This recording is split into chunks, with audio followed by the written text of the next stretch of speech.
இப்போ இருக்கிற நம்ம இந்தியாவோட நிலைமையையும் இப்போ ரீசெண்டா எலான் மஸ்க் போட்ட ஒரு ட்வீட் கூட 1968லயே ஒரு சயின்டிஸ்ட் ப்ரூவ் பண்ணியிருக்காருன்னு சொன்னா உங்களால நம்ப முடியுதா? மவுஸ் உட்டோபியா எக்ஸ்பெரிமெண்ட் அப்படின்ற ஒரு விஷயத்தை பத்தி தான் இந்த வீடியோல பார்க்க போறோம். This is retry channel. நான் ஜோக்கர். வாங்க வீடியோக்குள்ள போகலாம். ஒரு மனுஷனுக்கு உண்ண உணவு, உடுக்க உடை, இருக்க இருப்பிடம், இதுதான் அத்தியாவசிய தேவை.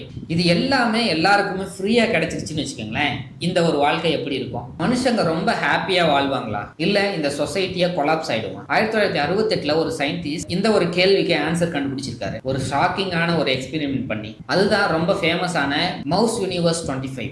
இந்த ஒரு எக்ஸ்பெரிமெண்டோட ரிசல்ட் சயின்டிஸ்ட், பிலாசபர்ஸ் மட்டும் இல்ல, சோஷியல் மீடியாவில் கூட மிகப்பெரிய தாக்கத்தை ஏற்படுத்தி. இந்த ஒரு எக்ஸ்பெரிமெண்ட்டை கண்டக்ட் பண்ணது யாருன்னு பார்த்தீங்கன்னா, அமெரிக்காவில் இருக்க ஒரு சயின்டிஸ்ட் ஜான் கோல்கன். அவர் எதுக்காக இந்த எக்ஸ்பெரிமெண்ட் பண்ணி பார்த்தாருன்னா, இந்த பாப்புலேஷன் அதிகமாக இருக்கும்போது இந்த சொசைட்டியில் பிஹேவியர்ஸ்லாம் எப்படி மாறுது அப்படின்றத செக் பண்ணுறதுக்காக. அதனால அவர் பர்ஃபெக்டான ஒரு பேரடைஸை கிரியேட் பண்ணுறாரு. ஆனால் அவர் கிரியேட் பண்ணது ஒரு சொர்க்கம் இல்லை, ஒரு நரகம் அப்படின்றது அவருக்கு ரொம்ப சீக்கிரமாகவே தெரிஞ்சிருச்சு. இந்த யூனிவர்ஸ் 25க்குள்ள unlimited food, unlimited water, no predators, அதாவது எனிமீஸே கிடையாது, எந்த ஒரு நோயும் அவங்கள தாக்காது, கம்ஃபர்டபுளான ஒரு கூண்டு மாதிரி. அது இது எல்லாத்தையும் வச்சு அந்த ஒரு எக்ஸ்பெரிமெண்ட்டை ஸ்டார்ட் பண்ணும்போது 4 மேல் மவுஸையும் 4 ஃபீமேல் மவுஸையும் அதுக்குள்ள விட்டுருக்காரு. 315 நாள்ல பாப்புலேஷன் மின்னல் வேகத்தில் அதிகரிச்சு 600 மவுஸை தாண்டி போயிருக்கு. ஸோ இதை பார்த்துட்டு கோல்கன் இது ஒரு மிகப்பெரிய சக்சஸ் ஸ்டோரி அப்படின்னு நினைச்சிட்டு இருந்தாரு. பட் அது ஒரு டெம்பரவரி தான் அப்படின்றது லேட்டரா தான் அவருக்கு புரிய வந்தது. பாப்புலேஷன் இன்க்ரீஸ் ஆக எல்லாத்துக்கும் நடுவுல ஒரு ஸ்ட்ரேஞ்சான பிஹேவியர் ஸ்டார்ட் ஆச்சு. இந்த எலிங்கெல்லாம் ஓவர் க்ரௌடிங் அப்படின்றத எக்ஸ்பீரியன்ஸ் பண்ண ஸ்டார்ட் பண்ணிச்சு. இதுல இருக்கிற ஆண் எலிங்க நிறைய பேர் ரொம்ப வயலண்டா பிஹேவ் பண்ண ஸ்டார்ட் பண்ணிருக்காங்க. சில எலிங்கெல்லாம் ரீசனே இல்லாம சண்டை போட்டுருக்குங்க.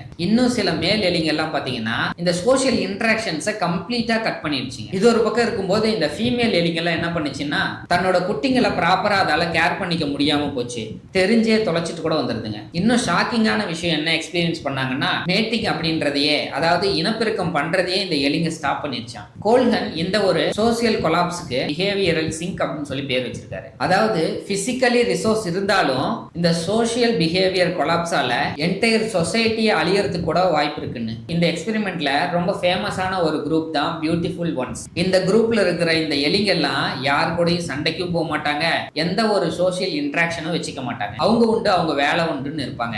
அப்படி அவங்களுக்கு என்ன வேலைன்னு கேட்டீங்கன்னா, டெய்லி தூங்கணும், வயிறார சாப்பிடணும், தங்களை தானே சுத்தப்படுத்திக்கணும், திருப்பி தூங்கிடணும். இந்த குரூப்ல இருக்கவங்க யாரும் மீட்டிங் பண்ண மாட்டாங்க, சோஷியல் இன்டராக்ஷனும் பண்ண மாட்டாங்க. அவங்கள சுத்தி இருக்கிற உலகத்தை பத்தி அவங்க கொஞ்சம் கூட கண்டுக்க மாட்டாங்க. இந்த ஒரு குரூப் ஆஃப் எலிங்க பண்ற இந்த ஒரு விஷயம் மனிதர்கள் பண்ணாங்கன்னா இது மனித இனத்துக்கே பெரிய ஆபத்தா முடியும் அப்படின்ற மாதிரி அவர் சொல்லியிருக்காரு. ஸோ இவென்ச்சுவலி பர்த் ரேட் 0வாவே மாறிடுச்சு. பாப்புலேஷன் கிராஜுவலா அப்படியே கொஞ்சம் கொஞ்சமா கம்மியாகி ஒரு கட்டத்துல மொத்த காலனியுமே அழிஞ்சு போச்சு. ஆனா அந்த டைம்ல இருந்த நிறைய சயின்டிஸ்ட் சொன்ன ஒரு விஷயம் என்னன்னா, ஸோ இந்த எலிங்க தன்னைத்தானே அழிச்சுக்கிட்ட மாதிரி மனிதர்களையும் எலியையும் கம்பேர் பண்ணி பார்க்க முடியாது, மனிதர்கள் ரொம்ப டிஃபரெண்ட் ஆனவங்க அப்படின்ற மாதிரி சொல்லியிருக்காங்க. அது எதனாலன்றதையும் வேலிடான ரீசனோட சொல்லியிருக்காங்க. ஹியூமன்ஸ்க்கு கல்ச்சர் இருக்கு, டெக்னாலஜி இருக்கு, சோசியல் சிஸ்டம்ஸ் இருக்கு, இன்னும் ரொம்ப முக்கியமானது அடாப்டபிலிட்டி அப்படின்ற ஒரு கேரக்டர் இருக்கு. இதனால இந்த எக்ஸ்பெரிமெண்ட் மாதிரி மனிதர்களுக்கு நடக்காது அப்படின்ற மாதிரி சொல்லியிருக்காங்க. ஆனா 1968ல அவர் ப்ரெடிக்ட் பண்ண மாதிரி இந்த மாதிரி ஒரு சிச்சுவேஷன் இப்போ நடந்துட்டு இருக்கா? இந்த ஒரு கொஸ்டினையும் தாண்டி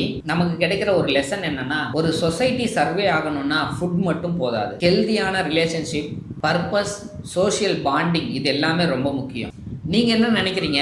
இந்த மவுஸ் யூனிவர்ஸ் 25 நம்மளோட மாடர்ன் வேர்ல்டுக்கு ஒரு வார்னிங்கா இருக்கும்னு நினைக்கிறீங்களா? அப்புறம் இந்த 1968ல் நடந்த ஒரு எக்ஸ்பெரிமெண்ட் மாதிரி இப்போ உலகம் மாறிட்டு இருக்கா அப்படின்றத நீங்க நோட் பண்ணியிருந்தீங்கன்னா அந்த ஒரு இன்சிடென்ட்டை மறக்காம கமெண்ட் பண்ணிட்டு போங்க. அப்புறம் இன்னும் இன்ட்ரெஸ்டிங்கான இன்ஃபர்மேஷன் நிறைய புக்ஸ் அண்ட் ஆர்டிகல்ஸ்ல இருந்து உங்களுக்கு தெரிஞ்சுக்கணும்னு நினைச்சீங்கன்னா நம்ம சேனலை ஃபாலோ அண்ட் சப்ஸ்கிரைப் பண்ணி வச்சுக்கோங்க. அப்புறம் நாளைக்கு பார்க்கலாம்.